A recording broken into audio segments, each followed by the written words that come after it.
তোমরা কি জানো বরুণ চক্রবর্তী একজন ভারতীয় ভালো খেলোয়াড়ের পাশাপাশি একজন ভালো প্রেমিকও। হ্যাঁ, এই বরুণ চক্রবর্তী একসময় তার গার্লফ্রেন্ডকে বলেছিল, আমি হয়তো কিছু করতে পারবো না, তুমি ভালো ছেলে দেখে বিয়ে করে নাও। আর আজ তাদের দুজনকে দেখো। মধ্যবিত্ত ঘরের ছেলে বরুণ যখন 5 বছর ইঞ্জিনিয়ারিং করার পর আর্কিটেক্টের চাকরি পায়, তখন তার পাশাপাশি সে ক্লাব টুর্নামেন্টগুলোও খেলতো।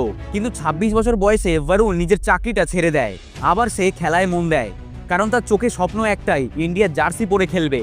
কখনো 5, কখনো 7, আবার কখনো 8,000 টাকা বরুণ খেলে রোজগার করত। তাদের সংসার চলবে না বলে তার কলেজের প্রেম নেহাকে বলে, তুমি আমার জন্য অপেক্ষা করো না, তুমি বিয়ে করে নাও। নেহা উত্তর দেয়, তুমি মন দিয়ে ক্রিকেট খেলো, আমি রোজগার করে সংসার চালিয়ে নেব। 2020-তে বিয়ে করে তারা। আর ঠিক 2021-এ 1 বছরের মাথায় ইংল্যান্ডের বিরুদ্ধে বরুণ ইন্ডিয়া জার্সি পরে মাঠে খেলতে নামে। আর কি চাই, নিজের স্বপ্ন পূরণের সাথে নিজের পছন্দের মানুষটাও রয়েছে। তাই যারা জীবনের প্রতিকূল পরিস্থিতি কাটাতে পারে, তারাই হয়তো এমন সুখের সংসার গড়তে পারে। ভালো থাকুক তাদের সম্পর্ক।